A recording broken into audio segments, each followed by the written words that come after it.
आराम से में चलाता है। हाँ चलाता है। हाँ? चलाता है आईफोन। ये लोग जो बोलते हैं आईफोन किसके पास है?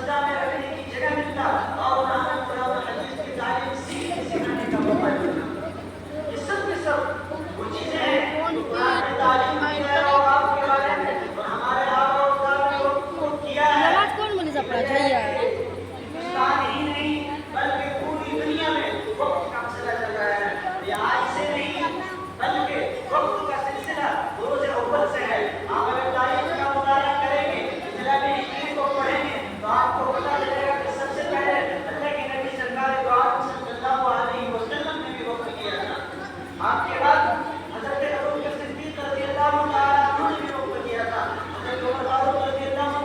ये 1 मिनट का बनाओ ठीक है।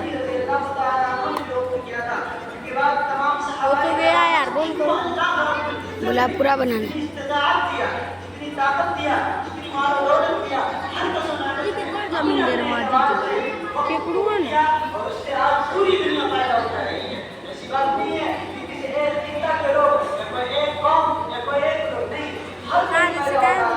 इससे बोला लंबा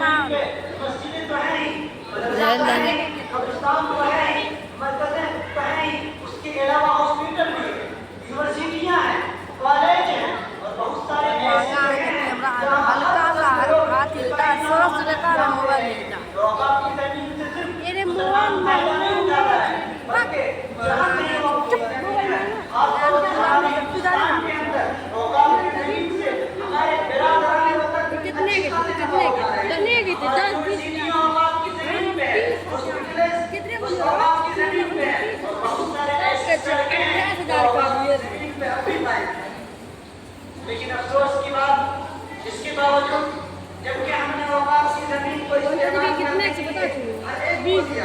हर कोई इससे फायदा उठा रहा है, लेकिन हुकूमत को ऐसा लगता है कि सिर्फ मुसलमानों का अपना फंड है, इससे मुसलमान की माली ताउन होती है, उन्हें पता नहीं है। और ये वजह है कि उनको ये बात रास नहीं आती है। उनकी नजर में ये तो है कि इतनी बड़ी बड़ी मस्जिदें और इतने बड़े बड़े खानकाहें और पाकिस्तान को देखते हैं, उनके आंख में जो है धुआं आ जाता है और उन्हें ये मंजूर नहीं होता है और वो गिनाने की कोशिश कर रहा है। इसी वजह से आपने सुना होगा उन्होंने एक कानून के नाम पे काला कानून लाया जो असल में कानून नहीं बल्कि लाकानून है। कानून तो हमारा बना हुआ है, चल रहा है, हम भी फायदा उठा रहे हैं, मेरा वतन भी फायदा उठा रहा है। कानून के नाम से ऐसा कानून को नाफिज किया गया इसके बारे में आप लोगों ने सुना होगा। खुलासा तौर पे मैं सिर्फ इतना बता देता हूँ, उस कानून के जरिए से इस औकाफ की जमीन को खत्म करने की कोशिशें की जा रही है। इनका मंशा यह है कि मुसलमानों को जुम्मे के दिन सर को सजदा में रखने के लिए हुकूमत से परमिशन लेना पड़े। उनका मंशा यह है कि हमारे मुर्दा पड़े रहे और हम जाके डीएम के पास कलेक्टर के पास जाए और उन्हें परमिशन लेकर आए और हमारा मुर्दा ये भी सड़ता है। उनका मंशा यह है कि हमारा जो पाकिस्तान है उसके जो है रखवाले वो बन जाए, हमारी जो मस्जिदें हैं, हमारे जो मराकिज़ हैं, हमारे खानकाह उनके हिसाब से खुले, जब उनका मर्जी हो ताला लगवा दे और जब उनका मर्जी हो खानकाह में इबादत करने के लिए, ये मंशा है उनका। और इसी वजह से उन्होंने काला कानून को लाया है। खुलासा तौर पे मैं आपको बता रहा हूँ, काला कानून है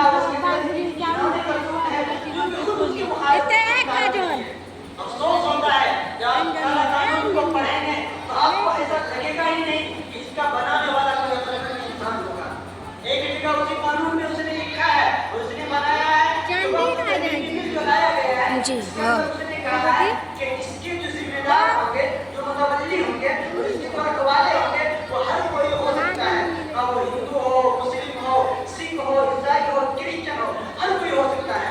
एक जगह तो उसने कानून में ये लिखा, दूसरी जगह वो ये कह रहा है कि वक्त करने वाला कम से कम 5 साल के पुराना मुसलमान हो, मुसलमान ही नहीं बल्कि पुराना मुसलमान हो, यानी गैर मुस्लिम वक्त नहीं कर सकता है। बताइए, एक वो आदमी जो खुद वक्त का जिम्मेदार हो, जिम्मेदार जब बन सकता है तो वक्त क्यों नहीं कर सकता है? इसके अंदर ये तजाद है, टकराव है। इसकी वजह क्या है? इसकी वजह यह है कि उसके मंशा ये नहीं था कि कानून बनाया जाए और नाफिज किया जाए।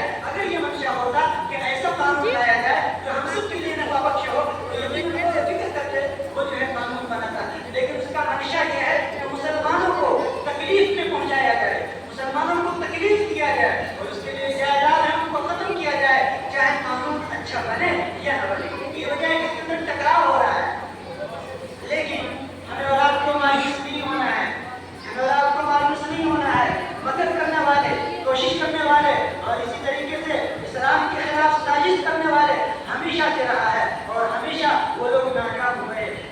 नहीं पढ़ा, आपने सुना नहीं है, कुरान करीम के अंदर है वनकरू वनकरल्लाह वल्लाहु खैरुल माकिरीन कि दुनिया वाले कोशिशें करते हैं, मकरो फरेब करते हैं इस्लाम को मिटाने के लिए, अल्लाह की वहदानियत और मोहम्मद की रिसालत को खत्म करने के लिए। एक तरफ इनकी कोशिश है, दूसरी तरफ अल्लाह की कोशिश है, और कामयाब वो होता है जो दोनों जहां के सरदार है। वनकरू वनकरल्लाह वल्लाहु खैरुल माकिरीन, मगर ये भी करता है, कोशिश अल्लाह भी लगा हुआ है, लेकिन कामयाबी अल्लाह को मिलती है। यही वजह है कि फिरौन, शद्दाद, नमरूद, हारून, कारून ये तमाम के तमाम सब के सब नाकाम हो गए। उन्होंने भी मकर किया और अल्लाह ने भी इंतजाम किया और कामयाबी उसी को मिली। इसीलिए हमें परेशान नहीं होना है और हमें सरकार बराबर नहीं इस कानून के लाने से अफसोस नहीं है। अफसोस तो इस बात पे है, अफसोस हमें खुद अपने आप पे है। अफसोस इसलिए है काला कानून आया आने दीजिए, लेकिन हम और आप इस तरीके से गफलत में सोए हुए हैं, हमारी जमीन बन चुकी है।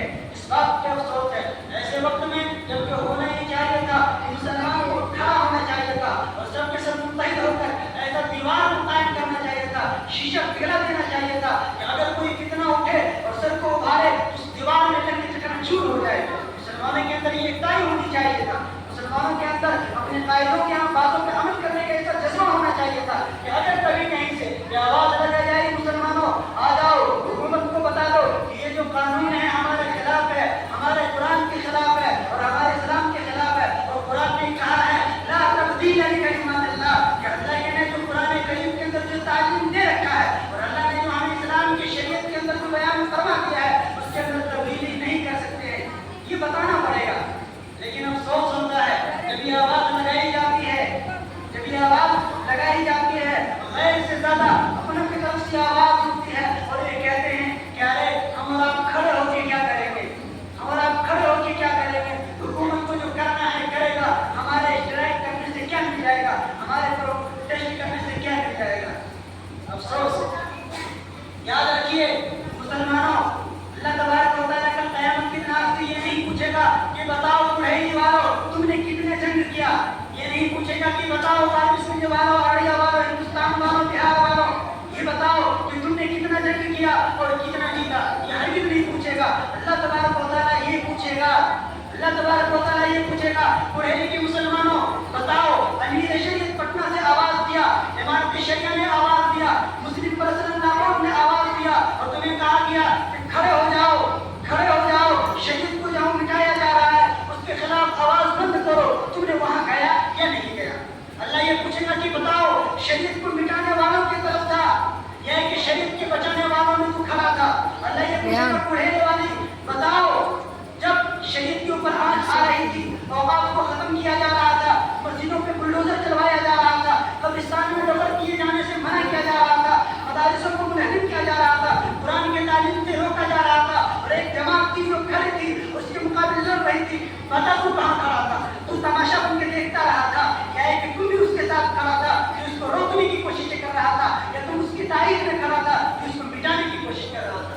अल्लाह ये पूछेगा, अल्लाह ये पूछेगा, ये नहीं कहेगा कि बताओ तुम्हारे खड़े होने से काला कानून वापस हुआ या नहीं हुआ, ये हरगिज़ नहीं पूछेगा, नहीं पूछेगा, बल्कि ये पूछेगा कि बताओ तुम किस तरफ में था, उन लोगों में था जिन्होंने इस कानून का विरोध किया, जिन्होंने इस कानून के मिटाने की कोशिश किया, या उन लोगों में था जिन्होंने कानून को लाया और मस्जिदों पे बुलडोजर चलवाने की कोशिश की, ये पूछेगा।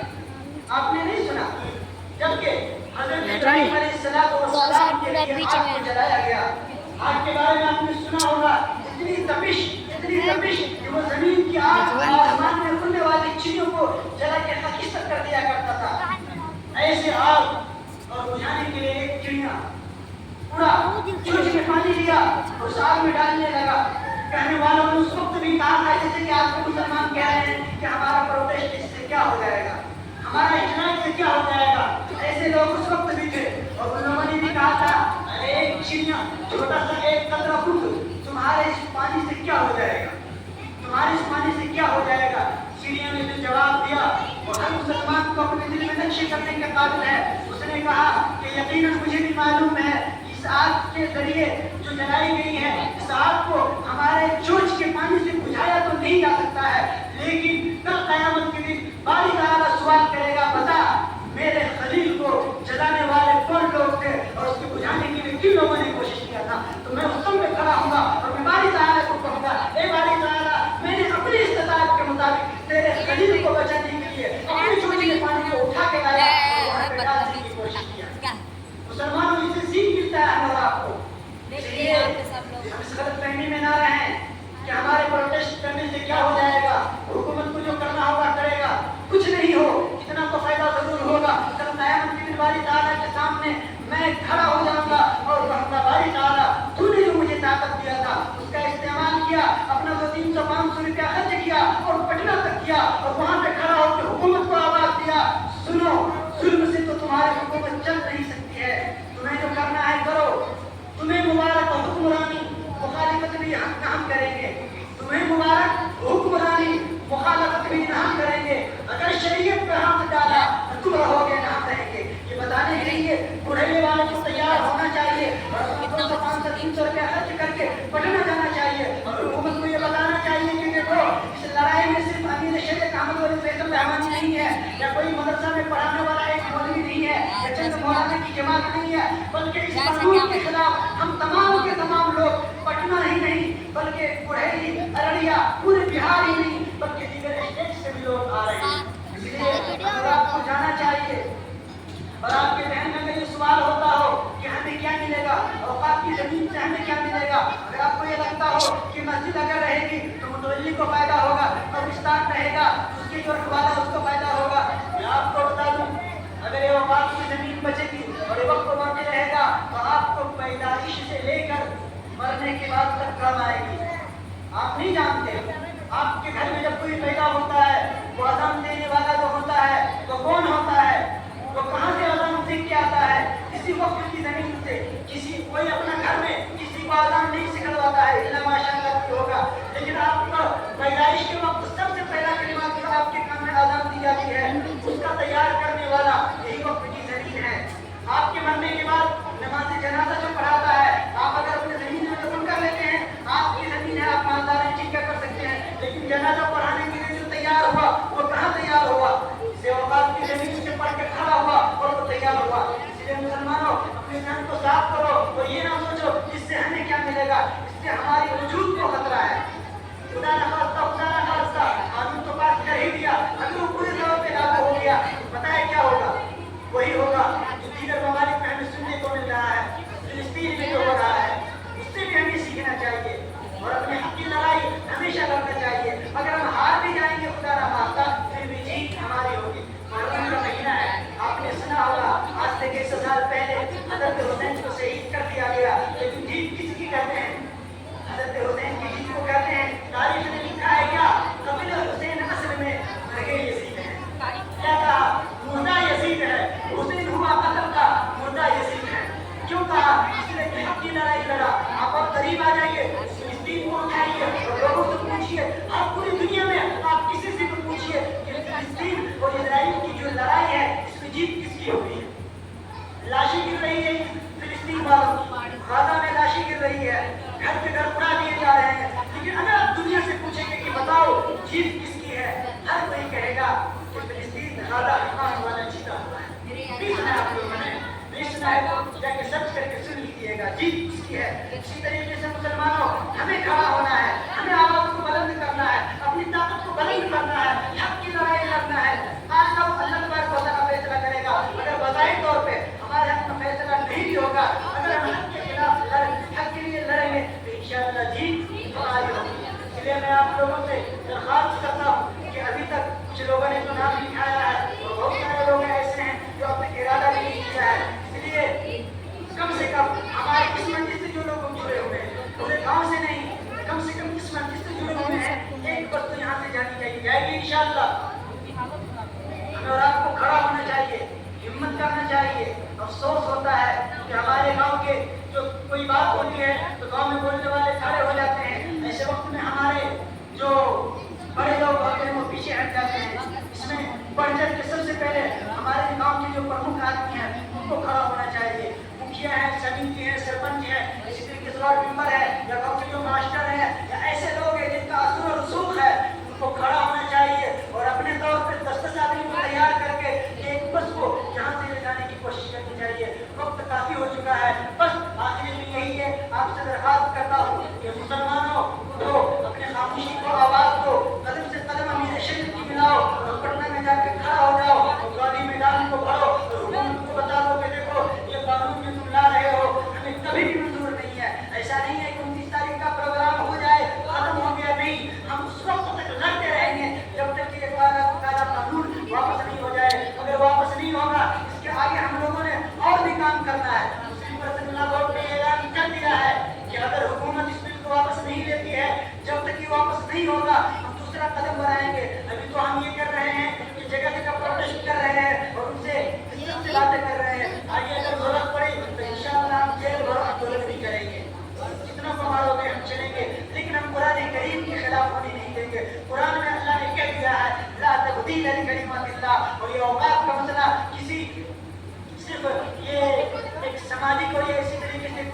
ये शरीयत और कुरान का मसला है, और कुरान के अंदर हम कभी भी इंशाअल्लाह इसके अंदर बदलाव होने नहीं देंगे।